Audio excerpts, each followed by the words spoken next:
पिटक, तीनों पिटकों के जानकार आचार्य जो है बाबा साहब ने इसलिए म्यांमार के भिक्षुओं पर बहुत जिम्मेदारी से देख रहे थे, ताकि वे लोग सुचारू रूप से, जैसे भगवान ने शुद्ध वाणी का प्रकाशन किया, शुद्ध रूप से पढ़ाया, शुद्ध पिटक हो, विनय पिटक हो, अभिधर्म पिटक हो, शुद्ध रूप से पढ़वाया। उन्होंने आचार्यों ने गुरु शिष्य परंपरा से योग्य कम्मठानों का अभ्यास करवा करके लिया।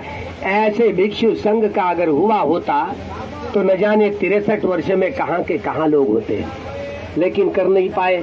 बाबा साहब जल्दी ही चले गए और हम भी जो भिक्षु आए गृहस्थों में से, हम भी जो भी हमारी जानकारी थे कागज पर के ज्ञान की, कागज के अलग अलग हमने ग्रंथ पढ़े थे, अलग अलग ग्रंथ पढ़ के जो भी बाह्य ज्ञान हासिल किया था, तो उसे बाह्य ज्ञान चिंतनमय ज्ञान वाला कोई व्यक्ति धर्म में लाभान्वित हो ही नहीं सकता।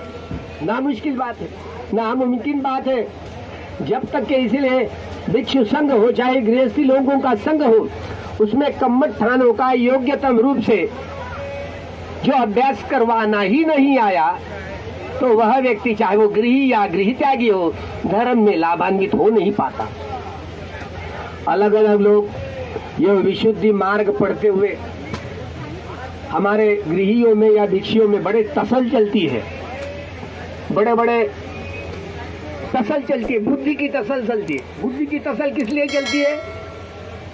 धर्म को धारण करने के लिए नहीं। जितनी सारी बाधाएं हैं, मार बाधाएं होती है, चाहे सील को धारण करने के समय में, सम्यक समाधि को धारण करने के समय में, या प्रज्ञा को धारण करने के समय में जितनी सारी बाधाएं होती है, सभी मार बाधाएं होती है। और मार को कोई व्यक्ति मार को पराजित करते हुए विजय प्राप्त करता है। बहुत लड़ाई लड़नी है। भिक्षुओं की लड़ाई इतनी सीधी सरल नहीं है। एक सैनिक अपने देश की सीमा पर शहीद भी हो जाता है, वो परापरण क्षीण है भिक्षुओं के सामने। अपने भीतर के जो काम तृष्णा है, भव तृष्णा है और विभव तृष्णाओं का सारा प्रपंच खदेड़ करके बाहर निकलना इतना आसान काम नहीं है। एक 7 साल की लड़की विशाखा नाम की भगवान की उपासिका, महा उपासिका, 7 साल की, और वो भगवान के सामने आई, भगवान को कहने लगी, भगवान सब दुख निस्सरण निब्बाण सच्चिकरण थाय मंग बनते एतंग आना पान पब्बं कम्मठानंदे। भगवान सभी प्रकार के दुखों से छुटकारा पा करके मुझे निर्वाण का साक्षात्कार करने के लिए मुझे आनापान का कम्मठान दीजिए। एक छोटी सी लड़की 7 साल की उम्र की आनापान का अभ्यास करते करते राजमार्गी थी, विपश्यना लगी। आनापान का अभ्यास करते करते उदय वे को जानते जानते राजमार्ग से एकदम परिसंख्या ज्ञान की प्रक्रिया से गुजरी। अरे एक 7 साल की लड़की श्रोतापत्ति फल प्राप्त हुई, और हमारे अभी बाल पक रहे, काले के सफेद हो रहे। सठिया गए हम लोग, सठिया गए, कल परसों नरसों अब राह देख रहे। क्या करेंगे?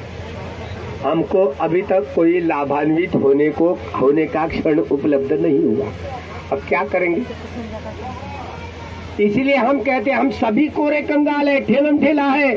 आप भी ठेलम ठेला है, अंगूठे 72 है। धम्म के क्षेत्र में हम सब लोग, हम भी हो या आप भी हो, सब अंगूठे 72 है। धर्म को धारण करने में कामयाबी नहीं प्राप्त कर पाए। इसीलिए गंभीरता से सोचे।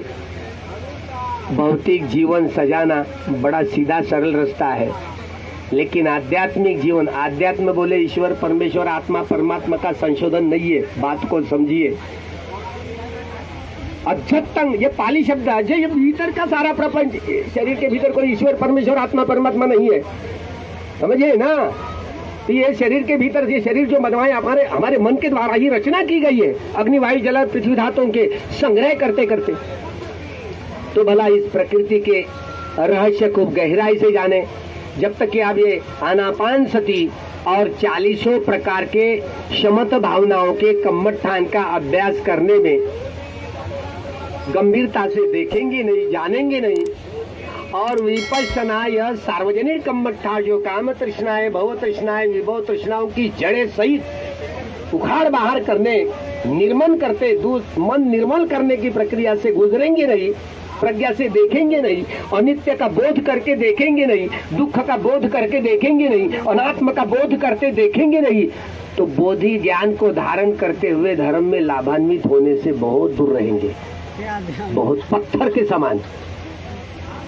तो इसीलिए बातों को खूब समझे, अभ्यास गहराई से करेंगे, शुद्ध रूप से जो अधिगम ज्ञान, परियत्ति, प्रतिपत्ति, लिंग अंतर्धान, धातु, ये सारी चीजों के गहराई में अभ्यास करेंगे, सद्धर्म को धारण करेंगे, तो ही शोतापन्न सकदागामी अनागामी अरहत्व प्राप्त कर सकते, तो ही सद्धर्म का शुद्ध रूप से मार्ग पर, पथ पर चलना आया तो पहुंच पाएंगे। इसलिए भगवान के बुद्ध एवं उसका धर्म, इस किताब में बाबा साहब ने चारों प्रतिज्ञाएं जो दी, उसकी गंभीरताओं का बड़ा अभ्यास करें, तलस्पर्शी गहराई में जाकर के अभ्यास करें, तो ही कामयाबी जीवन में प्राप्त कर पाएंगे और सारा विश्व, सारा जम्बुदी बुद्धमय धम्ममय करने का जो संकल्प और यही जिम्मेदारी तुम हम सब पर बाबा साहब ने दी, सबसे कठिन जिम्मेदारी है और ये निभाने में सक्षमता तभी आ जाएगी जब धर्म में लाभान्वित होंगे।